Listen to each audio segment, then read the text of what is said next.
ஐஸ்வர்யா கருத்தரித்தல் மையங்களில் ஜனவரி 30 முதல் பிப்ரவரி 5 வரை இலவச ஆலோசனை மற்றும் சிகிச்சைகளில் மாபெரும் சிறப்பு சலுகை. உண்மை பேசும் மக்கள் ஊடகம் SS News Digital 24/7 connected. நாட்டு நடும் பெண்கள் எல்லாம் சேரு.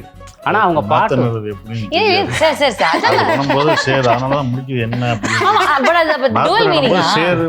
நினைச்சிட்டு எனக்கு தெரிஞ்சிருச்சு.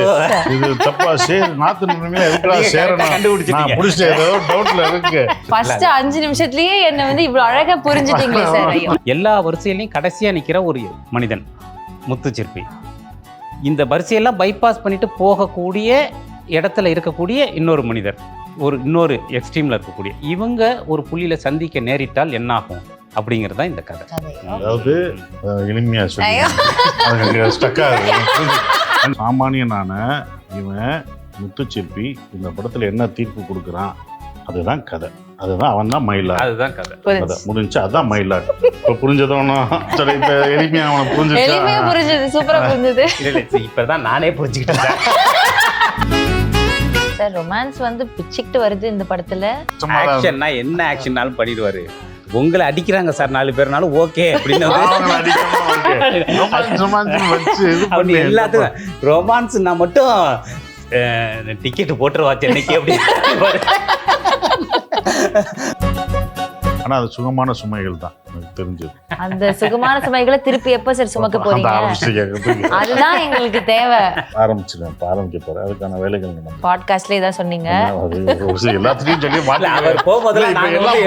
மாட்டிக்கிட்டேன். போன வருஷம் நீ இதை சொல்லிக்கிட்டு இருக்கேன். நானும் சொல்லிட்டு தான் இருக்கேன். இந்த வருஷம் பண்ணிடுங்க சார்.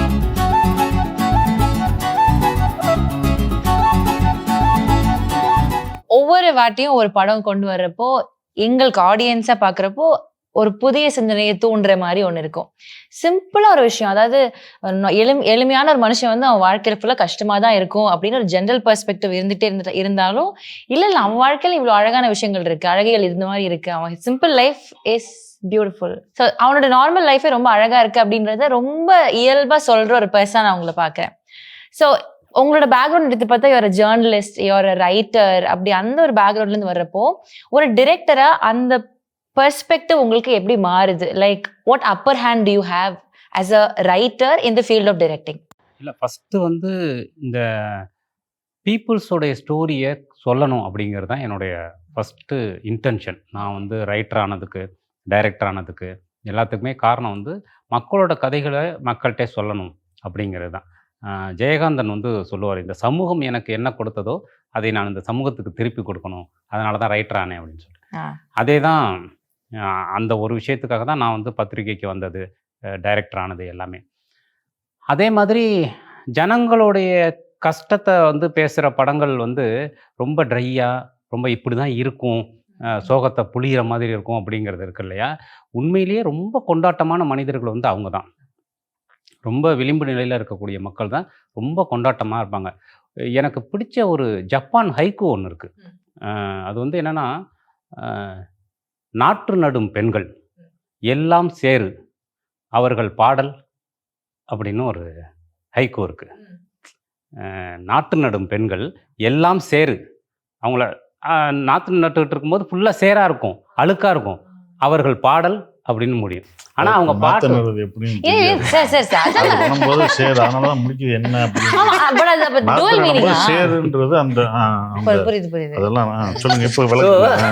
அதுதான் அழுக்கா இருக்கும். பட் ஆனா அவங்களோட பாட்டு பார்த்தா அவ்வளவு பியூட்டிஃபுல்லா இருக்கும், அவ்வளவு ஈஸ்தட்டிக்கா இருக்கும். ஸோ அவங்க லைஃப் ரொம்ப அழகியல் நிறைஞ்சது, அந்த அழுக்குக்குள்ள அவ்வளவு அழகு இருக்கு அப்படிங்கிறது தான். ஸோ அந்த மாதிரி அதெல்லாம் சொல்லணும் அப்படிங்கிறதுக்காக தான் நான் அடிப்படையில் சினிமாவை ரைட்டர் ஆனதும் அதுக்காக தான், சினிமாவுக்கு வந்ததும் அதுக்காக தான். ஸோ அதை தொடர்ந்து பண்ணணும்னு நினைக்கிறேன். மயிலாடு உண்மையிலேயே அந்த இதோடைய ஒரு அடுத்த கட்டமாக இருக்கும்னு நான் நினைக்கிறேன். அது உங்களுக்கு பிடிக்குது பிடிக்கலைங்கிறத பற்றி எனக்கு தெரியாது. பட் ஆனால் நிச்சயமாக அந்த ஸ்பேஸில் இப்போ சொல்கிறோம் இல்லையா, அந்த அவங்களுடைய வாழ்க்கை இன்னும் ஈஸ்தட்டிக்காக பேசுகிற ஒரு இடத்துல மயிலாடு அடுத்த கட்டமா இருக்கும். Beautiful perspective. சொன்னது புரிஞ்சுச்சு. நீ நாத்து நடவங்க சேரணும்னே அவங்க சேர்க்கிறது சேர் என்னடா நாத்து நடவங்க நீ அந்த மீனியை நினைச்சிட்டு எனக்கு தெரிஞ்சிருச்சு. இது தப்பா சேர் நாத்து நடவங்க எதுக்குடா சேரணும் புடிச்சிட்டு ஏதோ டவுட்ல இருக்கு, புரியல. அதனால நாத்து நடவங்க சேர சொல்றாங்க. எதுக்கு நான் அவங்க எல்லாம் சேரணும் சேத்துல இறங்கி பண்றது ஃபர்ஸ்ட் 5 நிமிஷத்துலயே என்ன வந்து இவ்வளவு அழகா புரிஞ்சுட்டீங்களே சார். ஐயோ, இதுக்கு நமக்கு அந்த 1 hour கான்வர்சேஷன் தான் காரணம். நீங்க கரெக்டா ஸ்டூடெண்ட கண்டுபிடிச்சாங்க. ஆமா. இப்போ இந்த மைலார்ட்ன்ற டைட்டில் கூட ரொம்ப கேட்சியா இருக்கு. இது எதுக்காக இருக்கு? கோர்ட் ரூம்ல நடக்கிற விஷயங்கள் தான் ஹைலைட்டா இருக்க போகுது அப்படின்றதுனால அந்த ஒரு டைட்டிலா அப்படின்ற ஒரு டிபேட் நிறைய இருக்கு. What is your? இல்ல இது வந்து ஃபர்ஸ்ட் ஆஃப் ஆல் இது கோர் டிராமா கிடையாது. நான் சொல்ல போனா படத்துல வந்து மேக்ஸிமம் ஒரு 10 மினிட்ஸ் இருக்குமா சார்? 10 மினிட்ஸ் 8 மினிட்ஸ் 10 மினிட்ஸ் தான் கோர்ட் வரும். மற்றபடி வந்து இது கம்ப்ளீட்டா வந்து முத்துச்சிற்பி சுசீலாங்கிற ஒரு 2 பேருடைய லைஃப் பத்தின ஒரு கதை. இது ஒண்ணு. இன்னொன்னு ஒரு 2 பேர் சமூகத்தில் இன்னைக்கு இருக்கிற சொசைட்டியில் இந்த எட்ஜில், அதாவது ஒரு வரிசையில் கடைசியாக நிற்கிற ஒரு ஆளுக்கும் அந்த வரிசையை பைபாஸ் பண்ணிட்டு முன்னாடி போகிற ஒரு ஆளுக்குமான ஒரு கனெக்ஷன் பாயிண்ட், அதுதான் இந்த படம். இவங்க 2 பேரும் ஒரு புள்ளியில் சந்திச்சா எப்படி இருக்கும்? இந்தியா மாதிரி ஒரு ஜனநாயக நாட்டில் எப்போவுமே ஒரு வரிசையில் ரேஷன் கடையிலேருந்து சாமி பார்க்குற வரைக்கும் எல்லா வரிசையிலையும் கடைசியாக நிற்கிற ஒரு மனிதன் முத்துச்சிற்பி. இந்த வரிசையெல்லாம் பைபாஸ் பண்ணிட்டு போகக்கூடிய இடத்துல இருக்கக்கூடிய இன்னொரு மனிதர், இன்னொரு எக்ஸ்ட்ரீம்ல இருக்கக்கூடிய இவங்க ஒரு புள்ளியில சந்திக்க நேரிட்டால் என்ன ஆகும் அப்படிங்கிறது தான் இந்த கதை. அதாவது எளிமையா சொல்லி ஸ்டக் ஆகுது. என்னடா இங்க கோர்ட் டிராமா சொல்லுங்க. மயிலாடுன்னு யாரை சொல்லுவீங்க? மயிலாடுன்னு ஜட்ஜு தானே சொல்லுவாங்க. ஜட்ஜு என்ன பண்ணுவாரு? தீர்ப்பு கொடுப்பாருல. அப்ப சாமானியனான இவன் முத்துச்சிற்பி இந்த படத்துல என்ன தீர்ப்பு கொடுக்குறான், அதுதான் கதை. அதுதான் அவன் தான் மயிலாடு. அதுதான் கதை. முடிஞ்சு அதான் மயிலாடு. இப்ப புரிஞ்சதோனோ அவ்வளவுதான். ஒரு ஜட்ஜ்மெண்ட். அந்த ஜட்ஜ்மெண்ட் ஜட்ஜு கொடுக்கறது கோர்ட் டிராமா கிடையாது. கடைசியில் இருக்கிற ஒரு மனுஷன், கடைநிலை மனிதன் முத்துச்சிற்பி, கடைசியா இருக்கிற இந்த நாட்டின் குடிமகன், அவன் தீர்ப்பு கொடுத்தா எப்படி இருக்கும்? அதனாலதான் அது மயிலாடுன்னு வச்சான். அவனை மயிலாடுன்னு ரெப்ரசன்ட் பண்றாரு டைரக்டர். Super super sir. இது அப்படியே சில ஸ்டூடெண்ட் யோசிப்பாங்க, என்ன அதுக்குதான் உள்ள பொதுச்சடை எளிமையா அவனை புரிஞ்சது. சூப்பரா புரிஞ்சது. இப்பதான் நானே புரிஞ்சுக்கிட்டேன். இவ்வளவு எளிமையா கதையே சொல்லாம, இவ்வளவு எளிமையா சொல்றத நம்ம இவ்வளவு காம்ப்ளிகேட்டா சொல்லிட்டு இனிமே யாராவது கேட்டு சார் இந்த பதில் சொல்லிடுங்க. கரெக்ட். அதுதான் அந்த ஸ்பேஸ். அதனாலதான் அந்த மயிலாடுங்க. மயிலாடு. Okay okay sir. ரொமான்ஸ் வந்து பிச்சுக்கிட்டு வருது இந்த படத்துல. இந்த மாதிரி ஒரு பெர்ஸ்பெக்டிவ் நாங்க வந்து ரொம்ப பெருசா பார்த்தது இல்ல. ஒரு மாதிரி காமெடியா, சுந்தரபாண்டியன் அதுல கூட ஒரு மாதிரி ஃபன்னியா இருக்கும் அந்த ரொமான்ஸ் எல்லாம். ஒரு மாதிரி ஜாலியா எடுத்துட்டு போவீங்க. பட் இத கொஞ்சம் இன்டென்ஸா சீரியஸான ரொமான்ஸ் எல்லாம் முடியல, தப்பிக்க முடியல. என்னமோ சொல்லி பார்த்தேன், இதுதான் வேணும்ட்டாங்க. அது பண்றது எப்படி இருந்தது சார்? அவர் வந்து ஆக்ஷன்னா என்ன ஆக்ஷன்னாலும் பண்ணிடுவாரு. உங்களை அடிக்கிறாங்க சார் 4 பேர்னாலும் ஓகே அப்படின்னு எல்லாத்துக்கும் ரொமான்ஸ்னா மட்டும் டிக்கெட் போட்டுருவா சென்னைக்கு அப்படின்னு. சோ அப்படியா அந்த ஏரியா மட்டும் தான் எங்களுக்கு ரொம்ப கஷ்டமா இருந்த ஏரியா. ஏன்னா இந்த படமே ஒரு கணவன் மனைவியோட கதை தான். இந்த படமே ஒரு அன்பான ஒரு தம்பதிகளுடைய கதை தான். ஸோ அப்போ அவங்களுக்குள்ள இருக்கிற அந்த அன்பு வந்து ரொமான்ஸ் கண்டிப்பா இருக்கணும் படத்துல. ஸோ அதனால அதை வந்து அவர்கிட்ட சார் இதை மட்டும் நானும் கொஞ்சம் டைம் தான் கேட்டேன். சார் 2 நாள் தள்ளி வைங்க. அப்படி 2 நாள் தள்ளி வச்சேன் மாதிரி. இல்ல சார், நான் கொஞ்சம் தயாராகிக்கிறேன் சார் அப்படின்னு. பட் ஆனா நீங்க ஸ்கிரீன்ல ஒரு பாட்டுலயே அவ்வளவு பியூட்டிஃபுல்லா அந்த அன்பு அது அந்த இது கிடைச்சிருச்சு. அது இருந்தது. அது 2-3 நாள் தள்ளி வச்சோடனே ஹீரோயின் வரல, யாரும் என்னன்னே தெரியாது. ரொமான்ஸ் பண்ண எப்படி பண்ணணும்? பழக்காமனாதால நமக்கு என்னன்ற அந்த இது வரணும். முதல் இது பண்ண அது போக அந்த பொண்ணு அவங்க அதுல அது கரெக்டா அவங்க ரொம்ப நல்ல பர்ஃபார்மன்ஸ். அந்த ரொமான்ஸ் அவங்களும் நான் மட்டும் இல்லை, நம்ம பயம் இருக்கும். ஆனா உள்ளுக்குள்ள வெளியில காமிச்சிக்க மாட்டோம். இவர்கிட்ட மட்டும் தான் தெரியும் மாட்டுங்க அங்க நான் போய் பயந்து காமிக்க முடியாது. பட் அந்த பொண்ணு அது அவங்க நல்லா பண்ணாங்க. கரெக்டா வந்திருக்குன்னா அவங்க தான் முக்கிய காரணம். சைத்ரா தான் அது காரணம் நான் சொல்லுவேன். நான் கொஞ்சம் தள்ளி வச்சேன் சார். எடுத்தோடனே 2வது நாளே என்ன ரொமான்ஸுக்கு போறீங்க? இப்பதான் தீப்பெட்டி வேலை பண்ணுறோம். இல்ல அந்த வீடு கட்டி வீடு அப்புறம் கட்ட சொல்லுங்க. வீடு அதெல்லாம் சொல்றீங்க. அப்புறம் அதை மாத்தி 2 நாள் மாத்தணும். நம்ம முடியல, வீட்டை முடிக்க கூடாது சார், வீடு முடியலன்னு. காலையில் ஃபர்ஸ்ட் டே ஆரம்பித்தோம், செகண்ட் டே ஈவினிங் தான் சார் நீங்கள் அந்த ரொமான்ஸ் சீன், அந்த சீன் இப்போ வேணாம் கொஞ்சம் தள்ளி வைக்க அப்புறம் தான் அதை வச்சு அதை வச்சோன்னா கரெக்டாக. முன்னாடி தான் அவர் பயந்தா. ஆமா First. அதுக்கப்புறம் அப்புறம் அவரே சொல்லிட்டான், நீங்கள் ரொமான்ஸ்ன்னு பயந்தீங்க நல்லா தானங்க பண்ணுறீங்க அப்படின்ட்டு. பாட்டும் போட்டு விட்டாங்க, பாட்டெல்லாம் போட சொன்னேன், ஒரு பாட்டெல்லாம் பாட்டெல்லாம் போட்டு மூட் செட் பண்ணி நீங்க ஆக்சுவலி சொன்னதுக்கு அப்புறம் தான் தெரியுது இவ்வளவு பயந்துருக்கீங்க. ஸ்கிரீன்ல பார்க்க பயந்த மாதிரி தெரியும், ஜாலியா லெஃப்ட்ல டீல் பண்ண மாதிரி இருந்துச்சு. ஸோ ஃப்ரீடம் வந்து ரிலீஸ் ஆகல, அதுவும் வந்து கிட்டத்தட்ட ஸ்ரீலங்கன் தமிழ் மக்கள் பத்தின ஒரு கதை. அதுக்கப்புறமா வந்து டூரிஸ்ட் ஃபேமிலியும் வந்து ஸ்ரீலங்கன் தமிழ் மக்கள் பத்தி ஒரு கதை. இந்த இதுவும் வந்து ஒரு மக்களோட ஒரு பிரச்சனையை பேசுற ஒரு ஸ்டோரி அப்படின்னு சொல்லிட்டு. ஸோ இந்த மாதிரி சாய்ஸ் ஆஃப் ஸ்டோரிஸ்ன்றது ஓவர் பீரியட் ஆஃப் டைம் உங்களதுல வந்து கொஞ்சம் மாறின மாதிரி எங்களுக்கு ஃபீல் ஆகுது. நடுவில் கொஞ்சம் நிறைய கமர்ஷியல் இதுன்னு பண்ணிட்டு இருந்தீங்க, பட் இப்போ ஒரு ப்ராப்பர் ஷிஃப்ட் இருக்கு. இது கான்சியஸா நீங்க பண்ணதா இல்ல உங்ககிட்ட வர்ற கதைகளே அப்படிதான் இருக்கா? இல்லை, கான்சியஸா பண்ணதுதான். ஏன்னா எனக்கு கதை சொல்ல வரும்போது இவர் இப்படி தான் பண்ணுவாருன்ற ஒரு இது இருக்குது. இவர் கிராமத்தில் இப்படி தான் பண்ணுவார், இந்த இந்த ஒரே பேட்டர்னாக எனக்கு வரும்போது நான் கதை கேட்கும்போதும் இதே மாதிரி தான் பண்ணுவேன். ஸோ எனக்கு ஆப்ஷன்ஸ் இல்லை. அப்போ எல்லாமே ஃபிக்ஸ் ஆகிட்டாங்க, இவர் இது தான் பண்ணுவார், வேறு அதை தாண்டி வரமாட்டாருன்ற ஒன்று. நான் யோசிச்சது, நான் இதுக்கு வரல, இந்த படங்கள் செய்கிறதுக்கு நான் இங்கே வரல, அது என்னை இழுத்துட்டு போன ஒரு விஷயம். ஆனால் நான் யோசிச்சது வேறு மாதிரி படங்கள், அது எனக்கு வரல. எனக்கு இப்போ இமேஜ் எனக்கு ஒன்று இருந்தது, இவர் அடி வாங்க மாட்டார், அடிச்சுட்டே இருப்பார், இந்த மாதிரி நிறைய இமேஜ் எனக்குள்ளே இருந்தது. அதை உடைக்கணும்னு பார்க்கும்போது தான் அயோத்தின்னு ஒரு படம் வந்துச்சு. அயோத்தி படம் வந்தவுடனே அதில் வந்து எதுவுமே பண்ண மாட்டான் ஹீரோ, எதுவுமே சண்டை போட மாட்டார், இது பண்ண மாட்டார், அந்த கிஞ்சர் அந்த யதார்த்தமாக அது இருந்தது. அதில் எந்த ஃபைட், அதில் நான் இமேஜை உடைச்சு இது பண்ணணும்னு பார்த்தேன், எதுவுமே பண்ண. கடைசி அந்த ஒரு வார்த்தை தான் அந்த ஹீரோயிசம் அந்த படத்தில். ஆனால் ஹீரோயிசம் இருக்குது, அது கடைசி அந்த அப்துல் மாலிக்னு சொல்கிறது தான் அங்கே அந்த படத்துக்கான ஒரு இருந்தது. அப்புறம் நந்தனில் நான் மாற்றினேன், அடிச்சுட்டுருவோம், அடி வாங்கணும் அப்படின்ற ஒரு விஷயம். இந்த மாதிரி கேரக்டர்ஸ் அயோத்தி, நந்தன் இதெல்லாம் பண்ணும்போது எனக்கு என்னென்னா, இவர் எல்லாரும் இந்த மாதிரி படங்கள் பண்ணுவாருன்ற ஒரு இது வந்துச்சு. அப்படி தான் டூரிஸ்ட் ஃபேமிலி வந்தது. டூரிஸ்ட் ஃபேமிலிக்கு அப்பாவா நடிக்கணும் அப்படின்ற ஒரு இருந்தது. அப்போ அந்த இமேஜை நான் பார்க்கல. நான் 18 வயசு பையனுக்கு அப்பா பண்ணுறேன் அப்படின்ற சொல்கிறது. ஸோ அப்போ நான் என்ன நடிக்கணும், எந்த மாதிரி போகணும், ஃப்ரீடமும் அப்படி தான், எந்த மாதிரி நடிக்கணும் நினச்சணும், அதை நான் இப்போ பண்ணியிருக்கேன். இப்போ ஆப்ஷன் இவர் இதெல்லாம் பண்ணுவார், இவர் நம்ம எழுதின கதைக்கு செட் ஆவார்னு எல்லாம் இப்போ எனக்கு சொல்ல வரும்போது இப்போ எனக்கு வந்து வெரைட்டியாக கதை சொல்ல ஆரம்பிக்கிறாங்க.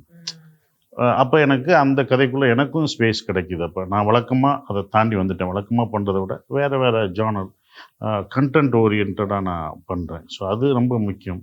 ஸோ அதை நான் பண்ண ஆரம்பிச்சிட்டேன். அது எனக்கு சூப்பர். இந்த ஒரு கான்ஷியஸ் சாய்ஸ் ஆக்சுவலி ஒரு பெரிய ஷிஃப்ட் உங்களோட கரியர்லயும் சரி, ஒரு ஆடியன்ஸா நாங்க கன்சியூம் பண்ற கண்டென்ட்லயுமே ஒரு பெரிய இம்பாக்ட் வந்து அது கிரியேட் பண்ணிருக்கு. Thank you sir. சொன்ன மாதிரி ஒரு படம் உருவாகிறதுக்கு இவ்வளவு டைம் ஆகுது, அதுக்கான ஸ்பேஸ் தேவைப்படுது அப்படின்றப்போ ஒரு ஆக்டராவும் இருக்கிறனால உங்களுக்கு அந்த கொஞ்சம் சிக்கலா இருக்கும். அதனாலதான் நீங்க படங்கள் வந்து நிறைய பண்றது இல்லையோ? டைரக்டராக தான் ரொம்ப சிக்கல், அதுதான் உண்மையான. அப்படியா? ஏன்னா அவங்க தான் எல்லாத்தையும் சுமக்க வேண்டிய வருது. நமக்கு ஆக்டிங் மட்டும்தான். ஒரு நடிகனா அந்த கேரக்டருக்குள்ளே போகணும், அந்த இதுக்குள்ளே இருக்கணும், அவங்க என்ன சொல்லி தர்றாங்களோ அவங்க என்ன மைண்டில் வச்சு அதுதான் நான் ஏற்றிக்கிட்டு நடிக்க வேண்டியது இருக்கும். எனக்கு ஒரு 6 மணிக்கு ஷூட்டிங் பேக்கப்னா எனக்கு முடிஞ்சிடுது. ஆனால் அவங்களுக்கு அதுக்கப்புறம் நிறையா இருக்குது, ஒரு டைரக்டராக இருக்குது. ஸோ அப்போ அவங்க 21 கிராஃப்ட்டுக்கு மேலே 20 கிராஃப்ட்டுக்கு மேலே இருக்குன்னா அது எல்லாமே அவங்க தான் சுமக்கணும், எல்லாத்தையும் அவங்க தான் இது பண்ணணும். ஸோ அவங்களுக்கு எல்லாம் அந்த கதையை கொண்டு வரணும், எல்லாத்தையும் இணைக்கணும், எல்லா ஆர்டிஸ்டையும் கேதர் பண்ணணும், எல்லாரையும் ஒன்று சேர்த்து நடிக்க வைக்கிறது அவங்களுக்கு தான். அதான் கேப்டன் ஆஃப் ஷிப். கேப்டன் தலைவனுக்கு என்றைக்குமே கஷ்டம் இருக்கணும் அப்படின்ற ஒரு விஷயம் இருக்கும், அது அவங்களோடது. ஓகே. ஆனால் அது சுகமான சுமைகள் தான் எனக்கு தெரிஞ்சது. அந்த சுகமான சுமைகளை திருப்பி எப்ப சார் சுமக்க போறீங்க? அதுதான் எங்களுக்கு தேவை. சார் வந்து படம் பண்றாரு, ஸ்லோவா பண்றாரு, அப்பவே சார் கொஞ்சம் அதிகமா பண்ணுங்க, நிறைய படம் பண்ணுங்கன்றதுதான் உங்களுக்கு அதிகமா வர கமெண்ட்ஸ். நீங்க ஒரு பாயிண்ட்ல ஒரு ஹால்ட் பண்ணி வச்சிட்டீங்க அதை. அதனால வந்து ஆரம்பிச்சிருக்கேன், ஆரம்பிக்க போறேன், அதுக்கான வேலைகள் நடந்து பாட்காஸ்ட்ல இதான் சொன்னீங்க. எல்லாத்துலயும் சொல்லி மாட்டிக்கிட்டேன். போன வருஷம் நீ இதை சொல்லிக்கிட்டு இருக்கேன், நானும் சொல்லிட்டு தான் இருக்கேன். இந்த வருஷம் பண்ணிடுங்க சார். Okay okay.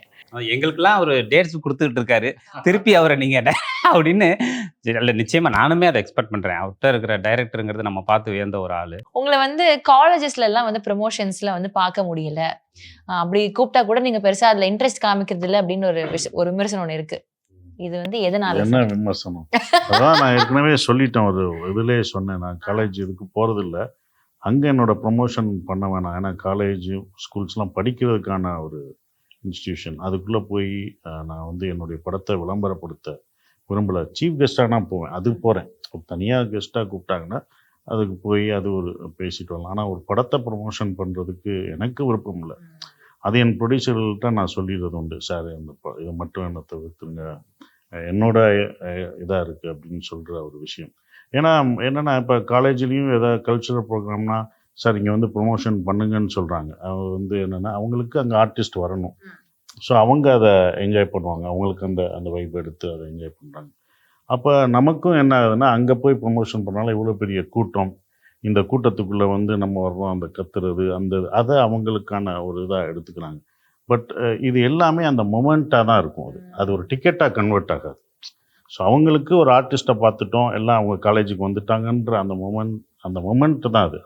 அந்த மொமெண்ட் வந்து டிக்கெட்டாக கன்வெர்ட் ஆகணும்னா அது என்னை பொறுத்த வரைக்கும் சார்ஜ் அது ஆக்கவும் தேவையில்லை.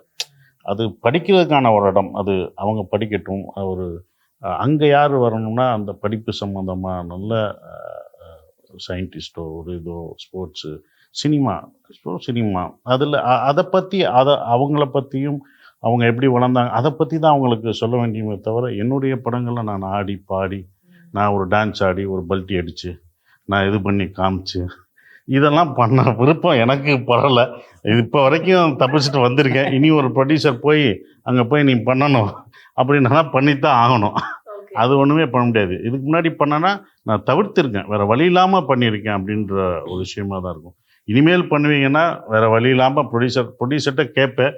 ஏன்னா அவங்களுடைய முடிவு தான். இல்லை சார் நீங்கள் அங்கே போனால் எவ்வளோ டிக்கெட்டுக்கு வரணும்னு தெரியும், அவங்களுக்கு புரிய வைக்க முடியாது. நான் சார் அது டிக்கெட்டாக கன்வெர்ட் ஆகுது, அவங்க பார்ப்பாங்க ரசிப்பாங்க, அவ்வளோதான். ஆனால் படம் நல்ல படம் எடுத்தால் தான், ஒரு கதை நல்ல கதை எழுதி அதை நல்ல திரைக்கதை அமைச்சு அது பார்க்குற மாதிரி இருந்தால் தான் அவங்க போய் பக்கத்து வீட்டில் சொல்லுவாங்க. அதான் மவுத் பப்ளிசிட்டியோட சிறந்த பப்ளிசிட்டி எதுவுமே இல்லை ஒரு படத்துக்கான விஷயம். இப்போ இல்லை, அப்போ இருந்து அந்த காலத்துலேருந்து இப்போ வரைக்கும் ஒரு மவுத் பப்ளிசிட்டி தான் பெருசாகும். நான் படம் பார்த்தேன் அப்படின்னு ஒரு 2 பேர் பார்த்துட்டு ஒரு 5 பேரை சொல்லுவாங்க, அந்த படம் ஏன் பார்க்கல. அதுதான் என்ன இது கொடுத்தாலும் அதுதான் ஆகுமே தவிர, இது அவங்களுக்கான இன்ஸ்டிடியூஷன், அவங்களுக்கான என்ஜாயபிளான ஒரு விஷயம். அங்கே போய் நான் விளம்பரப்படுத்த வேணாம்னு நான் நினைக்கிறேன். ரொம்ப அழகான ஒரு பதில். பிகாஸ் அந்த நம்மளோட இதுதான் என்னோட கொள்கை இதுதான்ப்பா அப்படின்னு அழகாக சொன்னீங்க. But I also enjoyed one thing from your answer. அதாவது இப்போ சார் நல்ல பேசும்போது சொன்னார்ல, சின்னதாக கண்ணை தொடச்சாலே வந்து தம்ப்நெயில் வச்சிருவாங்க, அந்த மாதிரி ஒரு உலகத்தில் இருக்கும் அப்படின்ட்டு. ரொம்ப பியூட்டிஃபுல்லா இதுக்கு முன்னாடி நான் போனேன்னா அப்படின்னா அது வந்து கட்டாயத்தினால போனேன், இதுக்கப்புறம் நான் போவேனா அப்படின்னா அது ப்ரொடியூசர் கையில இருக்கு. ஆனா இப்போ இதான் என்னோட நிலை. It might have happened, it could have happened, but this is my stand. அதாவது எந்த வகையில என்ன எங்கேயுமே யாரும் எதுவும் சொல்லக்கூடாது. தெளிவான ஒரு பதில். ஏன்னா நீ கடைசி கேட்கலாம். But I really like it. அன்று இன்றுன்னு போடுவாங்க. ஆமா கரெக்ட். சேம். எனக்கு அவர் சொல்லும் போது தான் என் மைண்ட்ல அந்த மீம் டெம்ப்ளேட் ஓடிச்சு. நான் போனதே இல்லை, அதனால அன்று வரவே வராது. இன்று அப்படின்னா அது வராது, அததான் வர சான்ஸ் உண்டு. நேற்று கிடையாது, ஆனா இன்று ஏதாவது இருக்குமா? பட் நீங்க சூப்பர் சார். ஆனா நானா யதார்த்தமா சொன்னேன், நான் அந்த அப்படிலாம் யோசிச்சு சொல்ல. இப்பதான் நீ சேர்த்துதான் யோசிச்ச, இது அதுக்கு யோசிச்சிருக்கணும், சேர்த்துக்கு இதுக்கு யோசிக்கிற. நானா உங்க நல்ல எண்ணத்தை நாங்க அப்ரிஷியேட் பண்றோம். பட் உங்க நேர்மையை நான் பாராட்டுறேன். இப்ப அடுத்தது வந்து போஸ்டர். முதல்ல ரிலீஸ் பண்ண போஸ்டர் 2 பேரும் பீடி பிடிச்சிட்டு சைத்ரா ஆண்டனிங்க இல்லையா, அதுவே ஒரு மாதிரி குவர்க்கியா, பயங்கரமா இருக்கே, இது ஒரு டிவி ஸ்டுடியோ பக்கத்துல இருக்கு, இது உட்காந்து பண்ணிட்டு இருக்காங்க அப்படின்ட்டு. சோ அந்த மாதிரி கேரக்டரை வந்து சைத்ராக்கு டிசைன் பண்ணது எப்படி? சைத்ராவோட கேரக்டர் எந்த மாதிரியான ஒரு கேரக்டர்? ரொம்ப போல்டா இருக்கிற மாதிரி தெரியுது, but as a director you will have more to say about it. நீங்க சொல்லுங்க. சைத்ரா வந்து கேரக்டரா என்னோட படங்களில் பொதுவாகவே பெண் கதாபாத்திரங்களுக்கு ஒரு அழுத்தம் இருக்கும். நான் எழுதும் போதே அதை வந்து நிச்சயமாக, ஏன்னா ஒரு ஹீரோயின்னா வந்துட்டு போகிறவங்களா இருக்கக்கூடாதுங்கிறதுல நான் கொஞ்சம் கான்சியஸாகவே இருப்பேன். ஸோ வந்து இந்த படத்துலையும் அப்படி தான். இந்த படத்தில் அவங்களுக்கு ஒரு முக்கியமான கேரக்டர் இருக்குது, முத்துச்சிற்பி சுசீலா, இவங்களோட வாழ்க்கை தான் இந்த படம். ஸோ எனக்கு அந்த கேரக்டருக்கு கோயில்பட்டி பக்கம் நடக்கிற ஒரு கதை, அந்த நேட்டிவிட்டி இருக்கணும், அதே நேரத்தில் பர்ஃபார்மன்ஸ் இருக்கணும். இதுக்கெல்லாம் ஒரு கரெக்டான ஒரு பொண்ணு அமையணும்னு தேடிட்டு இருந்தப்போ தான் சைத்ரா வந்து இந்த சைடு ஏ சைடு பி படம் அவங்க கன்னட படத்தில் நடிச்சு அந்த படம் நான் ஓடிடியில் பார்த்தேன். அதுக்கப்புறம் டோபி படம் அந்த படமும் பார்த்தேன். உண்மையிலேயே ரொம்ப நல்ல ஒரு பெர்ஃபார்மர். ஸோ இவங்கள பார்த்த உடனே எனக்கு இவங்க இந்த கேரக்டருக்கு கரெக்டாக இருக்கும் அப்படின்னு சொல்லி தோணி அதுக்கப்புறம் கதை சொல்லி கொண்டு வந்தாங்க. ரொம்ப நல்லா பண்ணியிருக்காங்க. சாங்ஸ் ஐ திங்க் அந்த ஷான் சாரோட மேஜிக் வந்து அவர் இப்போ ரீசெண்ட் டேஸ்ல எல்லா படத்துலயும் ஒன்று பண்ணிடுறாரு. பாட்டுமே அவ்வளோ அழகா வந்திருக்கு. பாட்டை பத்தி நீங்க ஒர்க் பண்ணனால கேட்குறேன் சார், ஷான் சார் கூட இருக்கிற கெமிஸ்ட்ரி இந்த படத்துக்கு இதுதான் வேணும், இதுதான் என்னோட கதை அப்படின்ட்டு ஒரு மியூசிக் டைரக்டர் கிட்ட இருந்து வாங்குற விஷயம் இருக்குல்ல. How to you explain your story to music director? இப்போ பொதுவாக எனக்கு மியூசிக் மேலே ஒரு பெரிய லவ் இருக்குது. என்கிட்ட ஒரு பெரிய மியூசிக் லைப்ரரியே இருக்குது. ஸோ அதனால் லைப்ரரி இருக்குன்னா நான் நிறைய ட்ராவல் பண்ணுறது எல்லாமே மியூசிக்கோட ட்ராவல் பண்ணுறது தான். ஸோ அதனால் அடிப்படையில் நான் கதை எழுதும்போதே மியூசிக்கு ஒரு இம்பார்ட்டன்ட் கொடுத்துருவேன். So first of all music director வந்து அதை கரெக்டாக புரிஞ்சுக்கணும். ஏன்னா நல்ல பாட்டு கொடுக்கறது மட்டும் இல்லை, அந்த கதைக்கான பாட்டாகவும் இருக்கணும். அதே நேரத்தில் படம் முழுக்க ஸ்கோர் இருக்கு இல்லையா, ஸ்கோரில் ஒரு சோல் இருக்கணும். ஒரு படத்துடைய சோலுங்கிறது அந்த மியூசிக்கில் தான் அடுத்த கட்டத்துக்கு போகுதுன்னு நான் உறுதியாக நம்புகிறேன். ஸோ அதை வந்து ஷான் வந்து ரொம்ப தீர்க்கமாக புரிஞ்சுக்கிற ஒரு மனிதர். ஒரு மியூசிக் டைரக்டர் ரொம்ப ஞானமுள்ள ஒரு மனிதர் அவர். ஸோ அதனால் அவர் வந்து ரொம்ப எல்லாரும் கேட்கக்கூடிய பாடல்களும் போட்டு அதே நேரத்தில் அந்த படத்துடைய ஆன்மாவை சொல்லக்கூடிய இசை இருக்கு இல்லையா, அதையும் கொடுக்கக்கூடிய ஒருத்தவர். ஸோ அதனால் அவருக்கும் எனக்குமான ஒரு நல்ல ஆழ்ந்த நட்பு இருக்குது. அந்த நட்பு தான் இந்த இசையை கொண்டு வருதுன்னு நான் நினைக்கிறேன். அவருக்குள்ள இந்த நல்ல இசை இருந்துகிட்டே இருக்கு. பட் எனக்கும் அவருக்குமான புரிதல்ல அது வெளியில கிடைக்குதுன்னு நினைக்கிறேன். ஸோ மயிலாடுக்கும் அந்த மாதிரி பண்ணியிருக்காரு அவர். அண்ட் லிரிக்ஸ் எல்லாரையும் யுகபாரதி கூட ஒரு கனெக்ஷன். அதுதான் ஷான் யுகபாரதினா எனக்கு நடுவுல ஒரு நல்ல ஒரு ஸ்பேஸ் இருக்கு, ஒரு பாண்டிங் இருக்கு, நல்லதா பாண்டிங் இருக்கு. அதே மாதிரி மியூசிக் எந்த அளவுக்கு முக்கியமோ வரிகளும் அந்த மாதிரி முக்கியம். நம்முடைய ஞானத்தை காட்டுற மாதிரி இருக்கக்கூடாது. ஃபர்ஸ்ட் விஷயம் அது லைஃபோட இருக்கணும். ஒரு கதைக்கு என்ன தேவையோ அந்த கதாபாத்திரம் என்ன பாடும், அதுக்கு எந்த அளவுக்கு தெரியும் அப்படின்னு ஒன்று இருக்கு இல்லையா, அதோட சேர்ந்து அது வரணும்.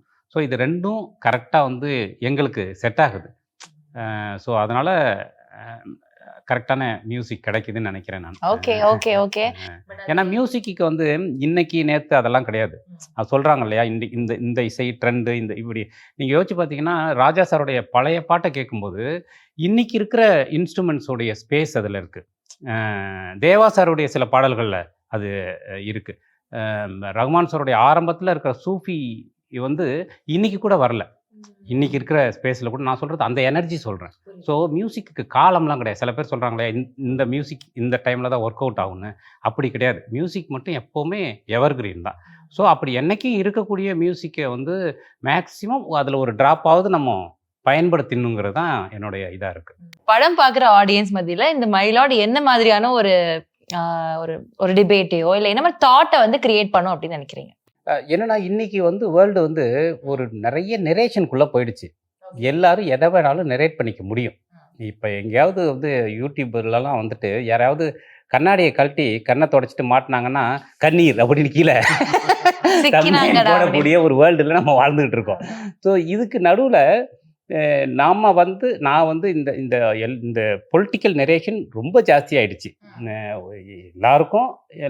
அதனால வந்து இந்த நெரேஷனுக்கு நடுவில் நம்ம வந்து எதை தக்க வைக்க வேண்டியிருக்குன்னா ஒரு ஹேட்டுக்கு ஆப்போசிட்டாக ஒரு லவ்வை எப்போவுமே தக்க வைக்க வேண்டியிருக்கு. ஸோ அதுதான் நம்ம எவ்வளவு முறை சொன்னாலும் இந்த லவ்வை சொல்லிக்கிட்டே இருக்கணும். உங்களுக்கு போர் அடித்தாலும் பரவாயில்ல அப்படின்னா, பட் இந்த படம் போர் அடிக்காது. பட் அந்த லவ்வை சொல்லிக்கிட்டே இருக்கணும் அப்படிங்கிறது தான் விஷயம். ஸோ அப்படி தான் இந்த படமும் மயிலாடு படம் வந்து ரொம்ப அழகாக இன்னைக்கு இந்த வேர்ல்டுக்கான ஒரு நெரேஷனை வந்து கொடுக்கும் அப்படின்னு நான் நம்புகிறேன். ஸோ அந்த விஷயம் கண்டிப்பாக உங்களை வந்து சேரும். Okay, this is the director's answer. What is an actor's answer to this? என்னோட ஆன்சர் 1 வேர்டு 2 வேர்டு தான். இது வந்து ஒரு மனிதத்தையும் அன்பையும் போதிக்கும் இந்த படம் மயிலாட். நீங்கள் வெளியில் வரும்போது எப்படி டூரிஸ்ட் ஃபேமிலி பார்த்துட்டு வரும்போது ஒரு மனிதத்தை யோசிச்சோமோ, ஒரு ஹியூமனிட்டிமோ, அன்பு நேசிக்கணும் அப்படின்ற இது வந்து ஒரு மனிதன் இன்னொரு மனிதன் நேசிக்கணும், எல்லா உயிரும் ஒன்று அப்படின்னு சொல்லக்கூடிய ஒரு விஷயமா இந்த படம் வரும்போது ஒரு இருக்கும்.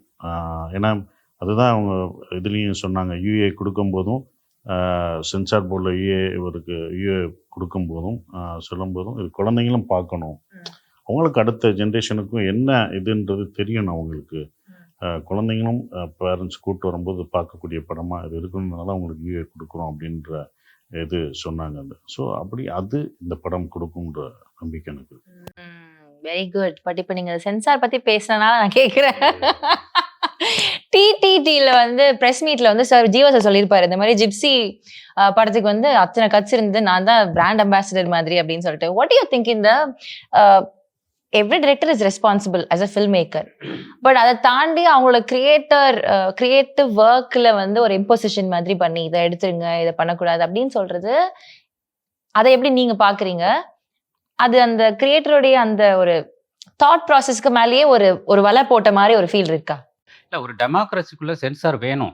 சென்சாருங்கிறது அது எது வந்து ஒரு படத்தில் வந்து வயலன்ஸோ அல்லது எது ரொம்ப க்ரூயல் திங்ஸோ ஒரு செக்ஷுவாலிட்டி திங்ஸோ இந்த மாதிரி விஷயங்களை வந்து எந்த அளவு ஜனங்கள்கிட்ட போகணும் அப்படிங்கிறதுக்கு வந்து ஒரு சென்சார் இருக்கிறது தப்பு கிடையாது. அது வந்து ஒரு டெமோக்ரஸிக்குள்ளே அது நடக்கிற விஷயம்தான். ஆனால் அந்த அளவுகோல் என்னங்கிறது தான் பொதுவாக இருக்கக்கூடிய பிரச்சனை. அது வந்து ஒவ்வொரு கிரியேட்டருக்கும் அது மாறுது. ஸோ அதனால் அதை அதனால நம்ம தொடர்ந்து பேசிக்கிட்டு வர விஷயம் என்னென்னா, சென்சார் போர்டு இப்போ ஏன்னா எனக்கு நல்லதும் நடந்திருக்கு, கெட்டதும் நடந்திருக்கு. இப்போ இந்த படத்துக்கு எங்களுக்கு வந்து ரொம்ப அப்ரிஷியேட் பண்ணியிருக்காங்க. ஸோ அதனால் ரெண்டுமே எனக்கு நடந்திருக்கு. ஸோ அதனால் இதை தாண்டி பொதுவாக நான் பேசிக்கிட்டே வர்ற விஷயம் வந்து எப்போவுமே சென்சார் போர்டில் வந்து நல்ல சிந்தனையாளர்கள் இருக்கணும். பொதுவாக சொசைட்டியில் இருக்கக்கூடிய முக்கியமான சிந்தனையாளர்கள் இருக்காங்க இல்லையா, பேராசிரியர்கள், மருத்துவத்துறையில் இருக்கிறவங்க, சோசியல் ஆக்டிவிஸ்ட்டு, இந்த மாதிரியான சிந்தனையாளர்கள் இருக்காங்களா, இவங்கெல்லாம் சென்சார் குழுவில் இருந்தால் இன்னுமே பெட்டரான ஒரு ஸ்பேஸ் வந்து கிரியேட் ஆகும் அப்படிங்கிறது என்னோட கருத்து. சார் அதே மாதிரி குரு சார் இந்த படத்துல ஒரு ப்ராமினென்டான ரோல், உங்களுக்கும் குரு சாருக்குமான அந்த ஒரு கெமிஸ்ட்ரி வந்து ஐ திங்க் உலகம் அறிந்த ஒரு விஷயம் தான். பட் ஸ்டில் ஒவ்வொரு கதையிலையும் அவருடைய ஒரு ஃப்ளேவர் இந்த ஃபில்ம் எலிவேட் பண்ணுது, just like the music. So இந்த படத்துல what special did you give to him? இந்த படத்துலையும் அதான் சோமுவுக்கும் எனக்குமான ஒரு நல்ல ஸ்பேஸ் இருக்குது. சொன்னால் இமீடியட்டாக அதை உணர்ந்துக்கிற ஒரு நடிகர் அவர். அதை ரொம்ப அது மேஜிக் பண்ணிடுவார். ஒரு தடவை வரும்போது நான் அதனால தான் அவரை வந்து செல்லமாக வந்து பச்சோந்தி அப்படின்னு சொல்லுவேன். அந்த என்ன கேரக்டரோ அதுக்கு மாதிரி அப்படியே மாறிடுவார், தெரியவே தெரியாது அந்த மாதிரி. மயிலாடில் என்னன்னா, நாங்கள் ஷூட் போயிட்டோம். ஷூட் போய் ஆக்சுவலாக அந்த கேரக்டருக்கு வந்து சோமு பண்ணுற மாதிரி இல்லை. ஸோ ஷூட்டிங் போயிட்டு லாஸ்ட் மினிட்ல ஒரு சின்ன ப்ராப்ளம் நடந்துருச்சு. ஸோ அதனால் அதில் நடிக்க வேண்டிய நடிகர் வந்து வர முடியல. அவருடைய வேறு சில காரணங்களால் வர முடியல. ஸோ 2 நாளில் ஷூட்டிங். நான் இம்மீடியட்டாக சோமுக்கு ஃபோன் பண்ணி, ஏன்னா சோமு வந்து ஸ்கிரிப்ட் படிக்காமல் ஒத்துக்க மாட்டார் பொதுவாக. நான் சோமுக்கு பண்ணி ஸ்கிரிப்டெல்லாம் படிக்கிறதுக்கு இப்போ டைம் இல்லை, நீங்கள் வந்து கிளம்பி ஷூட், உங்களுக்கு வேறு ஏதாவது ப்ரோக்ராம் இருக்கான்னு கேட்டேன். இப்போதைக்கு இல்லைனாரு. நீங்கள் இம்மீடியட்டாக எனக்காக கிளம்பி கோயில்பட்டிக்கு வந்துடுறீங்க அப்படின்னு சொல்லி போனை வச்சுட்டேன். அவர் வந்துட்டார். ஸோ வந்து அன்னைக்கு ஒரு நாள், நாளைக்கு ஷூட்டிங்னா இன்றைக்கி அந்த கேரக்டரை எக்ஸ்பிளைன் பண்ணி அன்னைக்கே போய் பண்ணிட்டு வந்தால் திருப்பி அதே மாதிரியே வேற ஒரு பர்சனாக வந்து அந்த கேரக்டர் இம்மீடியட்டாக அப்படி ஒரு கெட்டப் பிளான் பண்ணி வந்தார். ஸோ அப்படி வந்து ரொம்ப ஒரு ஆத்மார்த்தமான ஒரு நடிகர். அதே மாதிரி நம்மளோட டிஓபி செம்மையான ஒரு ஒர்க். விஷுவல்ஸ் வந்து ஏஸ்தட்டிக்கா இருந்தா அது இன்னும் ஒரு அடிஷனல் பாயிண்ட் தான். நீரவ் சார் வந்து ஒரு எல்லா விதமான எக்ஸ்ட்ரீம் படங்களும் பண்ணியிருக்காரு. ஸோ அவர் வந்து ரொம்ப ரிச்சான ஒரு ஃபிலிம் மேக்கிங் ஸ்பேஸ் பண்ணியிருக்காரு. கிறிஸ்டோபர் நோலன் படத்துக்கு கிளாஷ் ஒர்க் பண்ணியிருக்காரு அவர். ஸோ இங்கே பாம்பேயில் ஐ திங்க், ஆமாம், டெனன்ட் படத்துக்கு வந்து அவர் இங்கே கிளாஷ் ஒர்க் பண்ணியிருக்காரு. ஸோ அந்த ஸ்பேஸில் இருக்கக்கூடிய ஒரு கேமராமேனு. ஸோ இந்த மாதிரி ஒரு ஃபிலிம் பண்ணுறதுங்கிறது வந்து என்னென்னா, அவருடைய அந்த 2 எக்ஸ்ட்ரீமையும் காட்டுற ஒரு ஸ்பேஸ் வந்து மயிலாடில் உங்களுக்கு தெரியும். இது வந்து ஒரு லைஃபுக்குள்ளே இருக்கிற ஒரு ட்ராவல், ஒரு ரூரல் லைஃபுக்குள்ளே இருக்கிற ஒரு ட்ராவல். ஸோ அது வந்து அவ்வளோ ஈஸ்தட்டிக்காக அவர் பண்ணியிருக்காரு. ஸோ அவர் இருந்ததுனால தான் அந்த ஈஸ்தட்டிக் வந்து எனக்கு பாசிபிள் ஆணுச்சு. ஸோ நீரவ் சாரோட ஒரு நல்ல, நான் ஏற்கனவே அவரோட ஒரு அமேசான் ஆந்தாலஜி பண்ணியிருக்கேன், மாடர்ன் லவ். ஸோ அதுலேருந்து அவரோட ஒரு நல்ல நட்பும் புரிதலும் இருக்குது. அது இந்த படத்துலையும் இருக்குது. அதனால் நீரவ் சார் எங்களுக்கு இந்த படத்துக்கு கேமராமேனாக வந்ததுங்கிறது இந்த படத்தை இன்னும் வேறு மாதிரி ப்ரெசென்ட் பண்ணுறதுக்கு வந்து எனக்கு ஹெல்ப் பண்ணுச்சு. ஸோ அவங்க எல்லாம் ஆட் இருக்காங்கன்றப்போ அதுவே வந்து it speaks the value of the film by itself. நிச்சயமாக இந்த படத்தில் வந்து ஆஷா ஷரத் அவங்க வந்து ரொம்ப முக்கியமான ஒரு கேரக்டர் பண்ணியிருக்காங்க.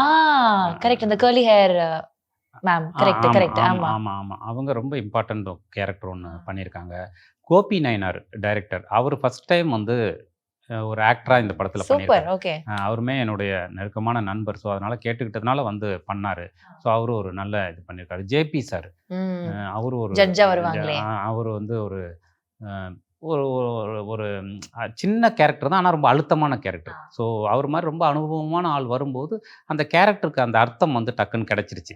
ஸோ அதனால் இந்த படத்தில் வந்து ஆர்டிஸ்ட் எல்லாமே ரொம்ப புரிதலோடு வந்து சேர்ந்ததுங்கிறது இந்த படத்துக்கு பெரிய plus. So more value added to the film by itself அப்படின்ற மாதிரி சொல்லலாம். சரி, இப்போ பிரசன்னான்னு ஒருத்தவர் நடிச்சிருக்காரு இந்த படத்தில், ரொம்ப முக்கியமான கேரக்டர். டூரிஸ்ட் ஃபேமிலியில் போலீஸாக வருவார், அந்த ஆமா ஒரு ரகடான போலீஸாக வருவார், நார்த்து போலீஸாக. ஆமா ஆமா கடைசியில வந்து இன்வெஸ்டிகேஷன் வீட்ல எல்லாம் ஸோ பண்ணுவாங்க. நீங்கள் இந்த படத்தில் பார்த்தீங்கன்னா அவர் தானா இதுன்னு தெரியாது. ஸோ வேற கெட்டப்ல அந்த வச்சிருக்கீங்க. மாதிரி பட் ஆனால் படம் முழுக்க ஒரு ரொம்ப நல்ல ஒரு அப்கமிங் ஆர்டிஸ்ட், ஆனால் இவ்வளவு மெச்சூர்டாக பண்ணியிருக்காருன்னு நிச்சயமாக உங்களுக்கு தோணும். அப்படி ஒரு பண்ணியிருக்காரு. அது இது மட்டும் இல்லை, எனக்கு ரொம்ப பிடிச்சது என்னென்னா இதெல்லாம் தெரிஞ்ச ஆக்டர்ஸ். இது பீமான் வந்து என் கூடயே இருக்கிற ஒரு வயசான ஒரு தோழர், ஆமாம், அவர் ரொம்ப அற்புதமாக பண்ணியிருப்பார். அவங்கெல்லாம் வந்து கோயில்பட்டிக்காரங்க ஒரிஜினல் கோயில் நடிச்சது. பட்டிக்காரங்க. அந்த இன்னொரு தோழர் ராமசுப்பு அவர் பேர். ராமசுப்பு, அந்த அவங்க எல்லாமே கோயில்பட்டியில் அம்மா கோயில்பட்டியில் அவங்க நல்லா பாடுவாங்க. அவங்கெல்லாம் கோயில்பட்டியில் நிறைய தோழர்கள் அங்கே இருக்கவங்கெல்லாம் படத்தில் நியூ கேரக்டர்ஸ் எல்லாம் அடிக்க வச்சிருக்காங்க. எல்லாம் புது எல்லாம் அங்கே இருக்கிற அவங்க ரொம்ப புது. அது ஃபஸ்ட்டு கேமரா பார்க்குறாங்க அப்படின்ற அந்த இதே இல்லாமல் அவ்வளோ அழகாக அவங்களும் அந்த படத்தில் நடிச்சிருக்காங்க. யதார்த்தமா. Characters so thank you so much. It's really lovely talking to both of you. உங்களோட தாட் ப்ராசஸ் வேற மாதிரி இருக்கு, உங்களோட சிந்தனைகள் வேற மாதிரி இருக்கு. பட் அது ரொம்ப அழகா ஒரு காமன் ஸ்பேஸ்ல வர்றப்போ அதை கேட்கறதுக்கு அவ்வளோ சூப்பரா இருந்தது. Thank you so much. Thank you. All the very best for my lord. Thank you sir. Thank you. Aishwarya கருத்தரித்தல் மையங்களில் ஜனவரி 30 முதல் பிப்ரவரி 5 வரை இலவச ஆலோசனை மற்றும் சிகிச்சைகளில் மாபெரும் சிறப்பு சலுகை. உண்மை பேசும் மக்கள் ஊடகம் SS நியூஸ் டிஜிட்டல் 24/7 கனெக்டட்.